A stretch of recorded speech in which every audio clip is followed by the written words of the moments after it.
You just got wrecked. He needs some milk.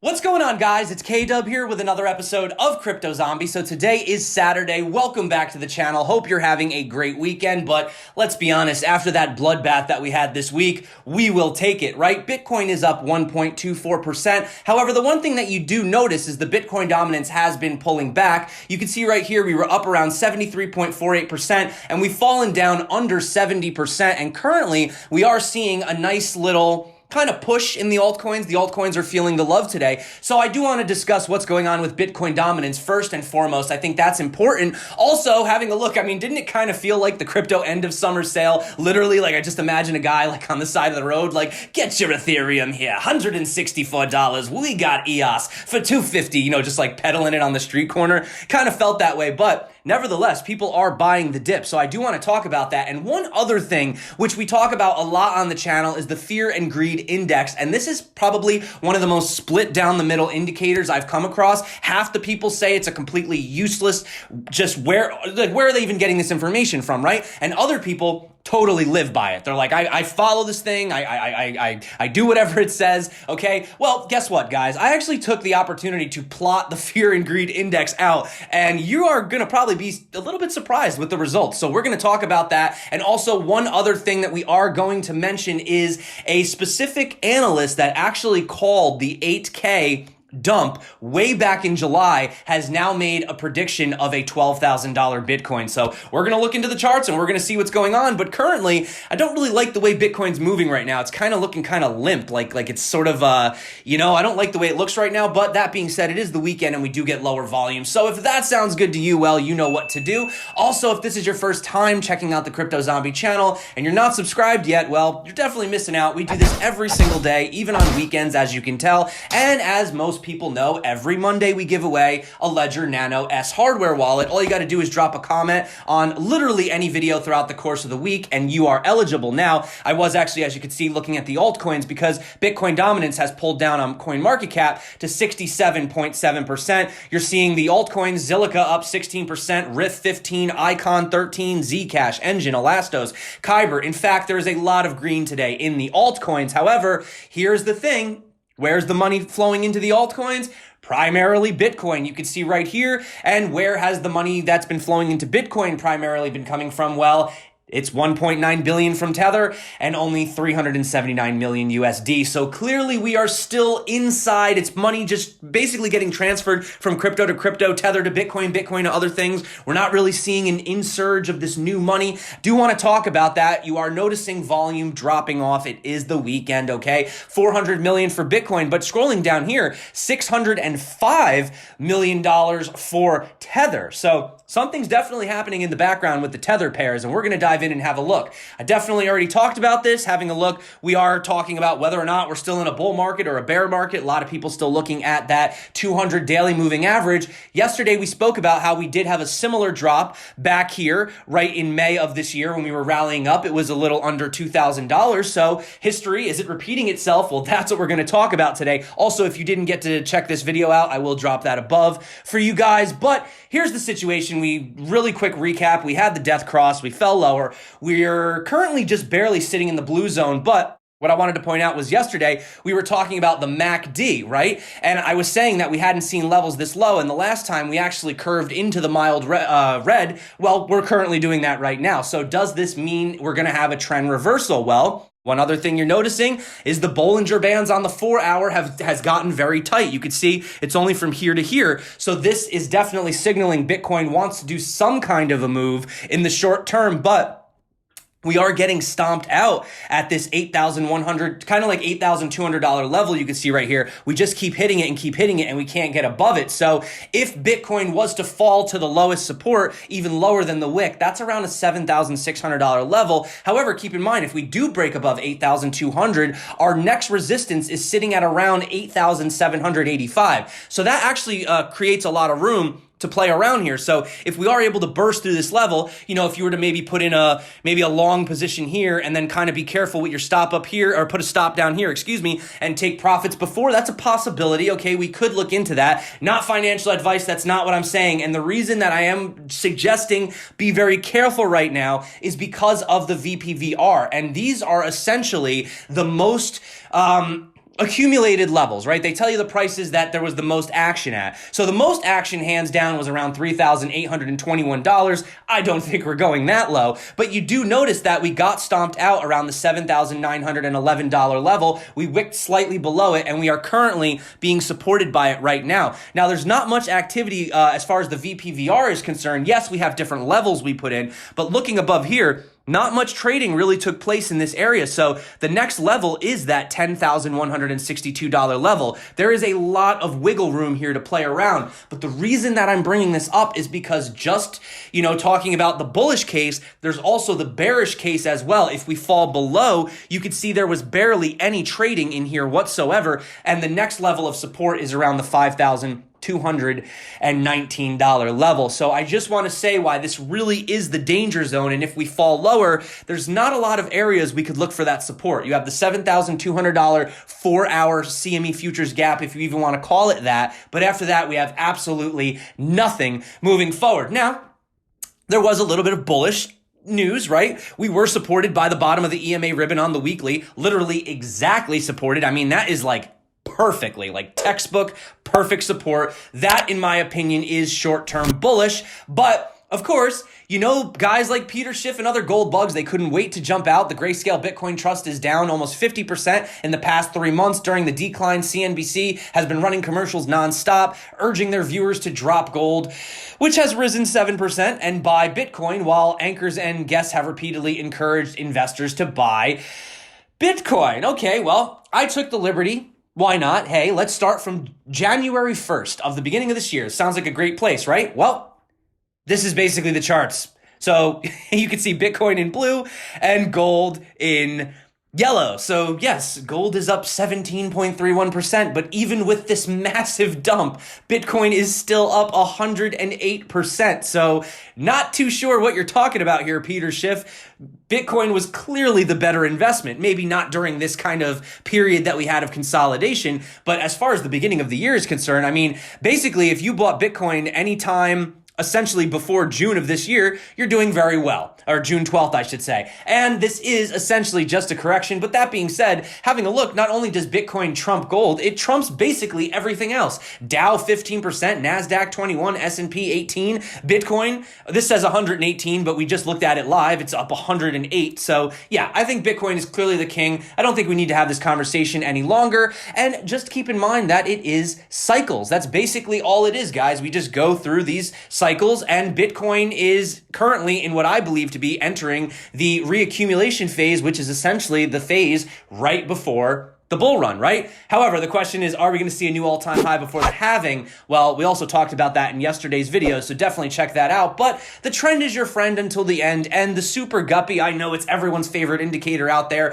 If we look at the daily chart right here, you can see that essentially once this thing starts going green, it basically stays green for a long time. And once it starts going red, it generally stays red for a long time. Well, we put in this green right back here, and currently, you know, I'm not going to lie, we have dipped in a little bit with this blue, has not turned red yet. You did see a red arrow, so I am going to be a little bit cautious moving forward because, you know, notice over here, the last time that we had gray with the blue, well, that was the beginning of the bear market, okay? But I do think it's a little bit different this time. We were saying Bitcoin is acting differently. In fact, Bitcoin, it looks like it's basically going to put in this red candle this month, so if that's the case, then yes, Bitcoin is acting differently this time. And then no, we can't always just look at previous charts because it's not playing out as it did before. Rhyming, yes. Exactly, no. Also, poll time, guys. What do you think? We have, what is it, like 2 days left of the month. Do you think that we're going to be able to close this month out with a green candle? In order to do that, Bitcoin would have to close above $9,595. Just out of curiosity, what's the percentage on that if we were to pump back up? That would be an 18.3%. Do you think that Bitcoin can pump 18.3%, actually over 18.3% in the in these next 2 days? Let me know. I'm going to actually put a poll up. I'm curious to hear what you have to say. Hey man, anything is possible with Bitcoin, but that would certainly be crazy. Now, this is who I was talking about. I don't actually know how to pronounce the name. Mahin, is that how you say it? Sorry if I butchered the name, buddy. But he said, this is quite literally the first time since February that the bears are in control. We're trading below June's VWAP, and our last pump failed to break upwards. Magical white dots have acted as an ideal short entry lately. Now, keep in mind, this was July 25th, and you could see on this chart, we hadn't even completed the triangle yet. So that was a pretty damn good call, right? But he's recently come out in an interview and said that price discovery is done below 7,000. He doesn't think we're going to go down to 7,000. He says a bigger dump to sub 8,000 will be the major shakeout event. He says 2016 to 2017 has many examples of deep dumps. We've gone over this time and time again, right? But currently, you are noticing sentiment is down. He does say dumps are always super savage, but short-lived. And here you can see all these different 30, 40% dumps that we've had. I've gone over that as well. Fear and greed, we're going to talk about this. Stick around. It's going to be a good one. But he says, notice how bears took over the sentiment. Now, especially people want to short, right? They want to short the rally. Seems like a bear trap, if you ask me.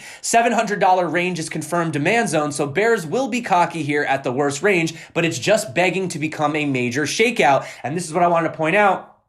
He says Bitcoin always rises like a phoenix against all sentiment. The next part could be to fill all the volume above $12,000. So going back to essentially what he said about the fear and greed, which is currently sitting at about 32, I did take the opportunity to essentially plot out the fear and greed. Now, this is an indicator. It's market sentiment, FGI. Just type in FGI, right? But I actually put these lines in here to see if you did actually buy Bitcoin every time the fear and greed index dipped to an incredibly low level. In fact, the level that I'm using today is 7. Why am I using 7? Well, I didn't make this up. I'm just going off the charts. But 7 seems to be the number where we do have either massive movements, either to the upside or the downside, with a few situations where it's neutral, right? So essentially, all of these lines represent every time that we fall to these levels, okay? And out of these, I have 14 spots plotted. You can see 3 of them are red, 2 of them are orange, not counting the recent one, and the other 9 are green.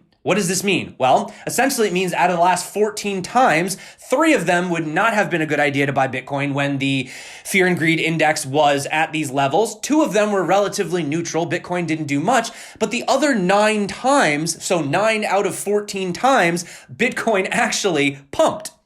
So what do you think about those risk to reward odds? If you knew that 9 out of 14 times Bitcoin would pump, would you buy? Not financial advice. You could see back here. Okay, here was the first time that we dipped and we pumped. Okay, we had another one in September. We pumped. Now right here, this was a bad call. There was a little bit of a dump. You could see this one pumped. These 2 ones were not great calls, although you could argue that the one on May 27th did have a little bit of an upcline, but you kind of had to be quick on that or else it dumped. But look here. June 30th, it went below 7. Great time to buy. August 14th went below 7. Now, even though you could argue this wasn't a great time to buy, actually it was because Bitcoin pumped over the course of the remainder for the next 2 weeks. So you actually had an opportunity to make money. Now, here it was quite neutral. Here I say it was neutral only because this was around $4,200, which arguably it was a great buy in hindsight, but there was a lot of sideways action after that. But right here, you can see December 15th, great buy. February 1st, great buy. July 30th, as you can see right here, that was also a great buy. September 1st, that would have been a great buy. Now, keep in mind, even though the price has gone down, I mean, look at this. Had you bought at this point, when the market sentiment was at the bottom, you could have still got in on a 36% pump, right? Especially if you're longing and shorting, that would have been a great opportunity, right? And currently, now we are sitting back below this level, and the question is this going to be I just put an orange here just because we don't know, but is this going to be a great time to buy? I just thought it'd be good to break that down and show you guys that the majority of the time, it is a good time to buy when we are at these levels. So that's just the situation moving forward. Wanted to point that out. And also a lot of people do ask me about, altcoins. Right now, I'm sitting very heavily in Bitcoin. However, I'm going to be fully transparent. I did move a small percentage of my Bitcoin holdings into Ethereum, and I actually bought a little bit of Ethereum also as well. So I just want to point that out. I think it's a good opportunity to start accumulating some Ethereum. There's a lot of demand for Ethereum, especially the gas on the network, with all the decentralized finance, plus they moved, Tether's pretty much moved to Ethereum. So you do notice right here that this support became resistance, currently got down. And yeah, once we hit this level of the $152, which was the original resistance here, I think it is acting as support. And I think buying Ethereum, just my personal opinion, I'm not even talking about trading. I'm just talking about just dollar cost averaging Ethereum between $151 and $180. I think that this is a good accumulation range. I could be wrong, but I'm just letting you know transparently I did scoop up a little bit more Ethereum today. But that being said, talking about the recent months, we have seen central banks from the largest economies implement tools to try to cushion the economy from a global economic crisis, aka printing tons of money. However, the problems are relentless, and check this out, Deutsche Bank's CEO actually warns that central banks are running out of options to keep protecting the economy and keeping it going. He says, I'm particularly worried about a series of financial and geopolitical risks ranging from the situation in Hong Kong to tension in the Middle East. Now, just to kind of talk about some recent things, we have the Fed that's been printing billions of dollars in a recent, event to try to cushion the US economy. We had the European Central Bank cutting its deposit rate by 10 basis points to a record low of negative 0.5%. The Chinese government just a couple months ago was cutting the yuan's value to below 7 the dollar, kind of trying to keep up with the US. They're locked in a trade war. So the question is history repeating itself? Is this going to be another 2008 situation where you have every government essentially rolling out cheap money to try to devalue it as fast as possible? Well, that's a situation, and you do know that you're seeing a lot of these countries turning to Bitcoin for whatever reason. We talked about that yesterday. Maybe it's because it's non-confiscatable. Maybe it's because it's not hyperinflationary. And yes, even though Bitcoin does fluctuate, it's still doing a lot better than the Venezuelan bolivar, I'll tell you that, right? And Anthony Pompliano actually made some good points. And the other thing, too, is you're noticing even, for example, Mario Draghi, the president of the European Central Bank, he sent a letter to Eva Kaili, a member of the European Parliament, essentially saying that he's monitoring developments in the sector and apparently has an open-minded approach to new technologies, aka investigating stable coins and a possible digital euro. And that's another thing. If we are going to move to this full digital, economy, you need to get on board. You need to start making these stable coins, tokenizing your dollars, right? And I know Tether does it obviously for the US, but I just think that if you don't do this, you're definitely going to get left behind because you're going to have such an easy opportunity to switch in and out of these stable coins, right? Also talking about some other news, Cardano has successfully launched the Shelly testnet. We've been waiting for this for quite some time. They say it's the first decentralized implementation of the Ouroboros Genesis consensus algorithm. So to everyone out there, congratulations. This has been a long time waiting. So that is Cardano, and kind of in some sort of not so great news, Spencer Dinwiddie, now he was trying to essentially, what he was trying to do was he wanted to pledge part of his contract earnings for a security token offering, but they said that it violates the league's collective bargaining agreement. So it looks like he's not going to be able to do it, but you got to kind of laugh at the way they worded it. It says Spencer Dinwiddie took a shot at tokenization, but the NBA blocked him. So I'm sorry, man. Sorry to hear that, but hopefully they'll become a little bit more open to things like that in the future. And, having a look, I did refresh this, even though it is the weekends. We did end with 165 volume for backed. So it's looking better than it was, But that being said, guys, that is it for me today. Let's have a quick look at what's going on. Oh, Bitcoin's trying to go back up again. Yeah. So we are in a tight range. It's going to be some tough trading, okay? It's going to be interesting, but I do know that long term, I still think Bitcoin is going to the moon. Do I think we're going to have a new all-time high this year?